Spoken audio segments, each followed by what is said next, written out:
सत श्री अकाल, तुसीं PNCN देख रहे हो। इस समय सैकड़िਆਂ ਦੀ ਗਿਣਤੀ ਵਿੱਚ ਕੈਨੇਡਾ ਵਾਸੀਆਂ ਨੂੰ CRA ਦੀਆਂ ਚਿੱਠੀਆਂ ਆ ਰਹੀਆਂ ਨੇ, ਜਿਸ ਦੇ ਵਿੱਚ CERB ਦੇ ਰਾਹੀਂ ਦਿੱਤੀ ਗਈ ਮਦਦ ਜੋ ਕਿ $2,000 ਦੀ ਕੋਵਿਡ-19 ਦੌਰਾਨ ਮਦਦ ਦਿੱਤੀ ਗਈ ਸੀ, ਉਸ ਨੂੰ ਵਾਪਸ ਕਰਨ ਦੇ ਬਾਰੇ ਕਿਹਾ ਜਾ ਰਿਹਾ ਹੈ। ਇਸ ਦੌਰਾਨ ਵੱਡੀ ਗਿਣਤੀ ਕੈਨੇਡਾ ਵਾਸੀ ਨੇ ਜਿਨ੍ਹਾਂ ਦੇ ਵੱਲੋਂ ਸੋਸ਼ਲ ਮੀਡੀਆ ਦੇ ਉੱਤੇ ਵੀ ਆਪਣੇ ਤਜਰਬੇ ਸਾਂਝੇ ਕੀਤੇ ਜਾ ਰਹੇ ਨੇ ਕਿ ਉਹਨਾਂ ਨੂੰ ਚਿੱਠੀਆਂ ਮਿਲੀਆਂ ਨੇ। करीब 6 महीने तक यह मदद दी गई सी। मार्च 15 तो शुरू हुई तो 26 सितंबर 2020 तक हर महीने $2,000 कैनेडा वासियों को दिते गए, जिन्हां दे कोविड-19 के करके काम चले गए सी जां फिर कोविड-19 के करके वो बीमार सन ते घर दे विच खर्चा करन दे वास्ते कि उन्हां नूं क्वारंटीन करना पिया जां फिर जिन्हां थावां दे उत्ते लॉकडाउन लग्या होया सी घरां दे विच ही सन। कैनेडा वासी उन्हां नूं $2,000 की वित्ती मदद दी गई सी, हर हफ्ते दे वास्ते $500। जिस तो बाद कैनेडा सरकार दे वल्लों उसे समय तो इस दे बारे कहा जा रहा है कि ਜਿਹੜੇ इस मदद ਦੇ ਲਈ योग्यता नहीं सी रखदे ते उन्हां ने भी यह मदद लई है, उन्हां नूं यह मदद वापस करनी पवेगी, जिस संबंधी जांच भी की जाएगी। ते जेकर अजिहे पाए जाते हैं व्यक्ति कि उन्होंने CERB की मदद लई है तो इस दे वास्ते योग्यता नहीं सी रखदे तो उन्हां दे उत्ते फ्रॉड के मामले भी दर्ज हो सकते हैं, उन्हां नूं मोटा जुर्माना भी हो सकता है। इस दे नाल ही जो CERB की मदद उन्होंने लई है वो तो वापस करनी ही पवेगी, सगों उस दे उत्ते होर जुर्माना भी देना पै सकता है। पर इस समय जो चिट्ठियां आ रही ने उस दे विच उन्हां नूं भी आ रही ने। दरअसल जदों CERB की मदद दी जा रही सी उस समय जिस दे वल्लों भी अप्लाई किया जा रहा सी, जिहड़ी भी जो एलिजिबिलिटी सी उस मुताबक ते उन्हां नूं मदद सिद्धी दित्ती जा रही सी। इत्थों तक कि CRA दे वल्लों गलती नाल कईयां नूं इक्को महीने दे विच दो वार भी $2,000 भेजे गए गलती नाल। जिस तो बाद इस समय जिहड़ियां चिट्ठियां आ रही ने उस दे विच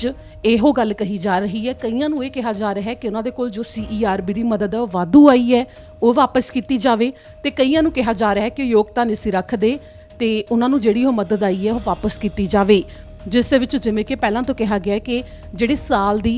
कमाई हुंदी है जिस दे उत्ते टैक्स देना हुंदा है, CERB उस दे विच भी शामिल सी।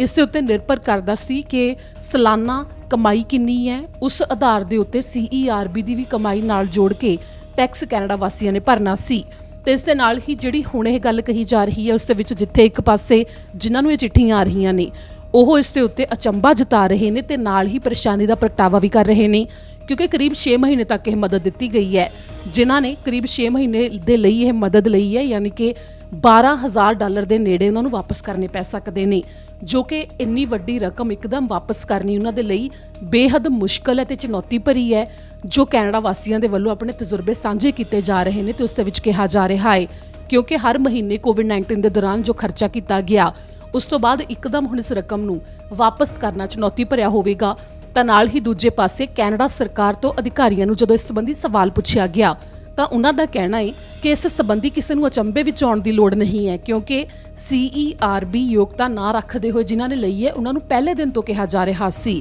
ਤੁਸੀਂ ਦੇਖ ਸਕਦੇ ਹੋ ਕਿ CBC ਦਾ ਇਹ ਮਈ 2020 ਦਾ ਆਰਟੀਕਲ ਹੈ, ਇਹ ਸਿਰਫ ਇੱਕ ਹੈ, ਸਗੋਂ ਇਸ ਨਾਲ ਜੁੜੇ ਵੱਖੋ ਵੱਖਰੇ ਹਰ ਮਹੀਨੇ ਜਾਂ ਹਰ ਹਫਤੇ ਕੋਵਿਡ-19 ਦੀ ਮਹਾਮਾਰੀ ਦੌਰਾਨ ਬਿਆਨ ਜਾਰੀ ਕੀਤੇ ਜਾ ਰਹੇ ਸਨ ਕੈਨੇਡਾ ਸਰਕਾਰ ਦੇ ਅਧਿਕਾਰੀਆਂ ਵੱਲੋਂ ਜਾਂ ਲੀਡਰਾਂ ਵੱਲੋਂ ਕਿ ਜਿਨ੍ਹਾਂ ਦੀ ਯੋਗਤਾ ਨਹੀਂ ਹੈ ਫਿਰ ਵੀ ਉਹਨਾਂ ਨੇ CERB ਦੇ ਰਾਹੀਂ ਮਦਦ ਲਈ ਹੈ, ਉਹਨਾਂ ਨੂੰ ਵਾਪਸ ਕਰਨੀ ਪਵੇਗੀ CERB। ਤੇ ਇਸ ਦੇ ਨਾਲ ਹੀ ਜਿਵੇਂ ਕਿ ਇਸ ਦੇ ਵਿੱਚ ਜ਼ਿਕਰ ਕੀਤਾ ਗਿਆ ਕਿ ਫਰੌਡ ਦੇ ਮਾਮਲੇ ਦਾ ਵੀ ਸਾਹਮਣਾ ਕਰਨਾ ਪੈ ਸਕਦਾ ਹੈ, ਜਿਸ ਸੰਬੰਧੀ ਜਦੋਂ ਇਹ ਮਦਦ ਦੇਣੀ ਸ਼ੁਰੂ ਕੀਤੀ ਗਈ ਸੀ ਉਸ ਤੋਂ ਕੁਝ ਦੇਰ ਬਾਅਦ ਹੀ CRA ਦੀ ਵੈਬਸਾਈਟ ਦੇ ਉੱਤੇ ਵੀ ਸਰਵਿਸ ਕੈਨੇਡਾ ਦੀ ਵੈਬਸਾਈਟ ਉੱਤੇ ਵੀ ਇਸ ਦੇ ਨਾਲ ਹੀ CERB ਜਦੋਂ ਤੁਸੀਂ ਇਸ ਪ੍ਰੋਗਰਾਮ ਨੂੰ ਲੈ ਕੇ ਕੈਨੇਡਾ ਸਰਕਾਰ ਦੀ ਵੈਬਸਾਈਟ ਦੇ ਉੱਤੇ ਜਾਵੋਗੇ, ਬੇਸ਼ੱਕ ਇਹ ਪ੍ਰੋਗਰਾਮ ਉੱਥੇ ਬੰਦ ਹੋ ਗਿਆ ਪਰ ਉਸ ਦੇ ਹੇਠਾਂ ਇੱਕ ਚੋਣ ਦਿੱਤੀ ਜਾ ਰਹੀ ਹੈ ਕਿ ਤੁਸੀਂ ਰੀਪੇ ਕਰ ਸਕਦੇ ਹੋ ਕਿ CRA ਜਾਂ ਫਿਰ ਸਰਵਿਸ ਕੈਨੇਡਾ ਨੂੰ ਇਹ ਪੈਸੇ ਤੁਸੀਂ ਵਾਪਸ ਕਰ ਸਕਦੇ ਹੋ। ਤੇ ਇਹ ਚੋਣ ਉਦੋਂ ਤੋਂ ਹੀ ਦਿੱਤੀ ਜਾ ਰਹੀ ਹੈ ਕਿ ਜਿਨ੍ਹਾਂ ਦੇ ਕੋਲ ਵੀ ਗਲਤੀ ਨਾਲ ਜਾਂ ਫਿਰ ਯੋਗਤਾ ਨਾ ਹੁੰਦੇ ਹੋਏ ਵੀ ਜਿਨ੍ਹਾਂ ਨੇ ਅਪਲਾਈ ਕੀਤਾ ਤੇ ਉਹਨਾਂ ਕੋਲੇ ਮਦਦ ਆ ਗਈ ਹੈ,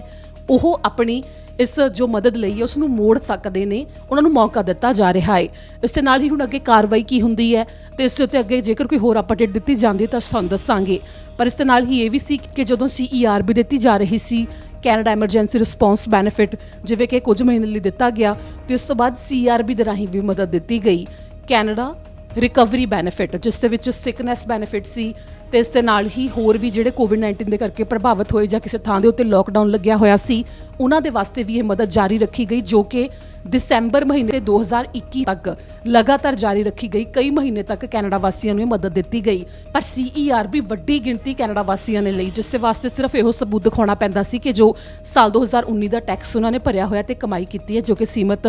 ਦੱਸੀ ਗਈ ਕਿ ਘੰਟੇ ਦੱਸੇ ਗਏ ਸਨ ਤੇ ਇਸ ਦੇ ਨਾਲ ਹੀ ਹੋਰ ਯੋਗਤਾ ਸੀ, ਉਸ ਆਧਾਰ ਦੇ ਉੱਤੇ ਮਦਦ ਲਈ ਗਈ। ਬੇਸ਼ੱਕ ਉਸ ਸਮੇਂ ਇਸ ਮਦਦ ਦੇ ਨਾਲ ਬੇਹੱਦ ਮਦਦ ਮਿਲੀ ਹੈ ਤੇ ਕਈ ਕੈਨੇਡਾ ਵਾਸੀ ਜਿਹੜੇ ਕਿ ਯੋਗਤਾ ਰੱਖਦੇ ਵੀ ਸਨ ਉਹਨਾਂ ਨੂੰ ਨਹੀਂ ਮੋੜਨ ਦੇ ਵਾਸਤੇ ਕਿਹਾ ਜਾ ਰਿਹਾ, ਪਰ ਟੈਕਸ ਉਹਨਾਂ ਨੇ ਵੀ ਇਸ ਦੇ ਉੱਤੇ ਭਰਿਆ ਹੈ। ਪਰ ਜੋ ਇਸ ਸਮੇਂ CRA ਦੇ ਵੱਲੋਂ ਚਿੱਠੀਆਂ ਆ ਰਹੀਆਂ ਨੇ ਉਹਨਾਂ ਨੂੰ ਗੰਭੀਰਤਾ ਨਾਲ ਲੈਣ ਦੇ ਵਾਸਤੇ ਕਿਹਾ ਜਾ ਰਿਹਾ ਹੈ ਤੇ ਜਿਨ੍ਹਾਂ ਨੂੰ ਵੀ ਇਹ ਮਦਦ ਵਾਪਸ ਕਰਨ ਦੇ ਲਈ ਕਿਹਾ ਜਾ ਰਿਹਾ ਹੈ, ਹੋ ਸਕਦਾ ਕਿ ਉਹਨਾਂ ਨੂੰ ਹੋਰ ਸਮਾਂ ਵੀ ਦਿੱਤਾ ਜਾਵੇ ਤੇ ਇਸ ਨਾਲ ਹੀ ਅੱਗੇ ਇਸ ਉੱਤੇ ਜੇਕਰ ਕੋਈ ਹੋਰ ਜਾਣਕਾਰੀ ਸਾਹਮਣੇ ਆਉਂਦੀ ਹੈ ਤਾਂ ਤੁਹਾਨੂੰ ਦੱਸਾਂਗੇ।